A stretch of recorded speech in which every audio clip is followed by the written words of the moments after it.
एक बार एक आलसी व्यक्ति ने गौतम बुद्ध से कहा, मुनिवर, मैं बहुत आलसी हूँ, जिसके कारण मैं अपने जीवन में जो करना चाहता हूँ वह नहीं कर पाता, इसलिए मुझे कोई रास्ता बताएं। बुद्ध ने उस आदमी से पूछा, क्या तुम मानते हो कि तुम आलसी हो? तो उस व्यक्ति ने बुद्ध से कहा, हाँ मुनिवर, सिर्फ मैं ही नहीं बल्कि मेरे पूरे गांव के लोग कहते हैं कि मैं आलसी हूँ। बुद्ध उस व्यक्ति से कहते हैं, लेकिन क्या आपके पास कोई सबूत है कि आप आलसी हैं? उस व्यक्ति ने उत्तर दिया, हाँ। तब गौतम बुद्ध उस व्यक्ति से पूछते हैं, क्या आपके पास इसका कोई सबूत है? वह व्यक्ति कहता है, मुनिवर, मैं जानता हूँ कि व्यायाम मेरे स्वास्थ्य के लिए अच्छा है, लेकिन मैं व्यायाम भी नहीं कर पाता क्योंकि मेरा आलस्य मुझे सुबह जल्दी उठने नहीं देता। बुद्ध ने कहा, लेकिन क्या तुम्हें पता है आलस्य क्या है?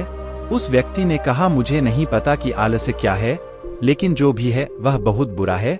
बुद्ध ने कहा, सबसे पहले तुम्हें यह समझ लेना चाहिए कि जो भी चीज प्राकृतिक रूप से उसका कुछ न कुछ उपयोग होता है वह बुरा नहीं होता है।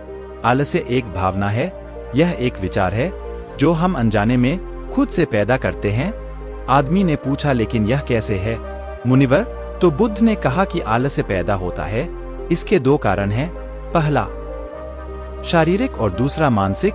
जब हम अपने किसी भी भोजन को देते हैं, शरीर जिसके अंदर जीवन शक्ति नहीं होती, हमारे शरीर में आलस्य पैदा हो जाता है, क्योंकि यह शरीर ऊर्जा से चलता है और जैसा हम इसे देते हैं यह वैसा ही विचार करता है, यह वैसा ही व्यवहार करता है। हमारे शरीर के अंदर आलस्य का एक और कारण होता है गलत तरीके से सोना और गलत तरीके से चलना। हम कभी इस बात पर ध्यान नहीं देते कि हमारा बैठना, लेटने और सोने की स्थिति सही है या नहीं। अगर हम बौद्ध भिक्षुओं को देखें तो पाएंगे कि वे कब बैठते हैं, उनकी रीढ़ की हड्डी बिल्कुल सीधी होती है। जब वे सोते हैं तो उनके शरीर के किसी भी हिस्से पर कोई दबाव नहीं पड़ता है, और जब वे चलते हैं तो उनके शरीर के किसी भी हिस्से पर कोई दबाव नहीं पड़ता है। उनके दो कदमों के बीच एक लय होती है। शारीरिक स्तर पर आलस्य का तीसरा कारण सुबह जल्दी न उठ पाना है।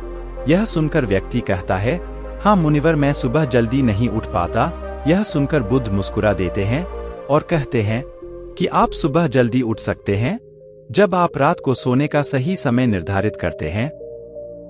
तो हर व्यक्ति को अनुशासन का पालन करना पड़ता है, क्योंकि अनुशासन हमारे जीवन में संतुलन लाता है। ज्यादातर लोग अनुशासन को बुरा मानते हैं, क्योंकि उन्हें अनुशासन का एहसास नहीं होता है। उन्हें लगता है कि अनुशासन उन्हें बांधता है, जबकि सच तो यह है कि अनुशासन हमें बांधता नहीं है बल्कि मुक्त करता है। तब व्यक्ति बुद्ध से पूछता है, लेकिन हमें इसकी शुरुआत कहाँ से करनी चाहिए, जैसे ठीक से खाना, बैठना या लेटना, सुबह जल्दी चलना आदि? बुद्ध कहते हैं कि आप इस समय जो भी कर रहे हैं उसे अभी से शुरू करें, इसे ध्यान से करें। पहले आप मन के स्तर पर आलस्य को समझें, अन्यथा अधिकांश स्थितियों में मन ही है जो शरीर के कारण आलस्य पैदा करता है, क्योंकि मानसिक आलस्य का पहला कारण हमारी पुरानी गलत धारणाएं हैं। हमें लगता है कि हम ऐसा करने में सक्षम नहीं थे, पिछली बार भी ऐसा ही किया था, इस बार भी हम ऐसा नहीं कर पाएंगे। जब हम खुद को सक्षम नहीं मानते हैं तो आलस्य अपने आप ही हम पर हावी हो जाता है। दूसरा कारण है छोटे और आलसी लोगों का साथ देना। कभी कभी ऐसा होता है कि आलस्य हमारे अंदर नहीं होता है, लेकिन दूसरे लोगों की वजह से हमारे अंदर आ जाता है। ऐसा इसलिए होता है क्योंकि हम आलसी लोगों की संगति करते हैं। हाँ मुनिवर, यह बिल्कुल सत्य है, मैंने भी यह अनुभव किया है। तब बुद्ध ने कहा, तीसरा कारण मन की स्पष्टता का अभाव है। मान लीजिए कि आप किसी जंगल में खो गए हैं और शाम हो गई है और आपको नहीं पता कि आपका घर किस दिशा में है, तो क्या हुआ? क्या आप आलसी होकर लेटे रहेंगे या अपने घर की तलाश में कोई रास्ता खोजेंगे? उस व्यक्ति ने कहा कि मैं बाहर जाऊंगा घर की तलाश में। तभी उसने कहा, अगर बहुत कोशिश करने के बाद भी तुम्हें घर का रास्ता न मिले तो तुम क्या करोगे? उस व्यक्ति ने कहा, मैं अभी भी इसे ढूंढता रहूंगा, क्योंकि मेरे पास कोई दूसरा विकल्प नहीं होगा। अगर किसी के पास एक ही विकल्प है तो उसका दिमाग बिल्कुल खाली होगा। यदि आप व्यायाम नहीं कर पा रहे हैं तो इसका कारण आपके मन में स्पष्टता की कमी है, जिसका आपको भविष्य में सामना करना पड़ेगा। उन रोगों से होने वाली बीमारियां आपको दिखाई नहीं देती, आप उन बीमारियों से होने वाले दर्द को महसूस नहीं कर सकते। आगे गौतम बुद्ध ने कहा कि आलस यह का चौथा कारण यह है कि कोई भी काम करने में मन नहीं लगता। मान लीजिए आप सड़क पर कहीं जा रहे हैं और काफी दूर चलने के बाद आप थक जाते हैं और चलने का मन नहीं करता। ऐसा तब हो रहा है जब आप किसी शेर को अपने पीछे भागते हुए देखते हैं। तो क्या ऐसी स्थिति में भी आप अपने आलस्य के कारण वहीं रुकेंगे? नहीं, तो समझ लीजिए कि आलस्य आपको वह काम करने से रोकता है जिसे करने का कोई बड़ा कारण नहीं है। तब उस व्यक्ति ने बुद्ध से कहा, धन्यवाद मुनिवर, अब मुझे आलस्य का पूरा खेल समझ में आ गया है। भगवान गौतम बुद्ध उस आलसी व्यक्ति से कहते हैं, मेरी एक बात हमेशा याद रखना, जहां स्पष्ट हो या कोई काम करने का कोई बड़ा कारण हो, वहां कभी आलस्य नहीं हो सकता। दोस्तों, आलस्य मनुष्य का सबसे बड़ा शत्रु है, क्योंकि आलस्य जीवन में कभी भी प्रगति नहीं कर सकता। आलस्य मनुष्य को इतना निकम्मा बना देता है कि उसे परिश्रम से घृणा हो जाती है और वह सदैव आराम की अवस्था में ही रहना चाहता है। इसके लिए मेहनत के चश्मे की जरूरत होती है, जो आलसी व्यक्ति के पास नहीं होता। आलसी व्यक्ति को आलस्य दिन ब दिन अपनी चपेट में लेता जाता है, जिसके परिणामस्वरूप वह दिन ब दिन मेहनत से भागने लगता है। मेहनत ही खत्म हो जाती है।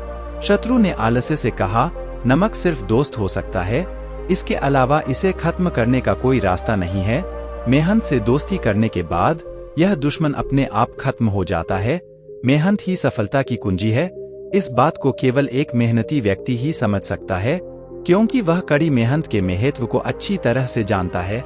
वह जानता है कि कड़ी मेहनत ही उसकी सच्ची दोस्त है और इस दोस्त की मदद से वह अपने जीवन में हमेशा प्रगति करेगा।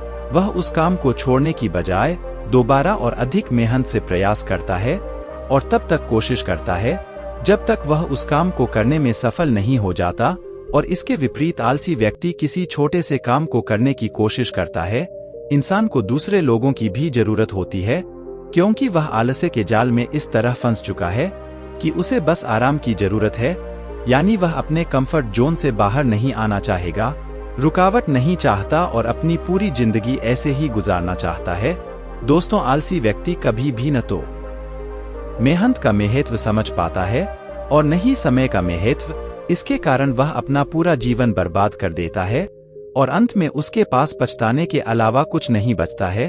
जबकि एक मेहनती व्यक्ति समय का महत्व समझ लेता है और दिन प्रतिदिन कड़ी मेहनत करके अपने लक्ष्य को प्राप्त करने का प्रयास करता रहता है। इसलिए आपको हमेशा मेहनत से दोस्ती और आलस्य से दुश्मनी रखनी चाहिए। दोस्तों, मुझे उम्मीद है कि आपको इस कहानी से बहुत कुछ सीखने को मिला होगा। आप गौतम बुद्ध द्वारा बताए गए उपाय से भी अपना आलस्य दूर कर सकते हैं।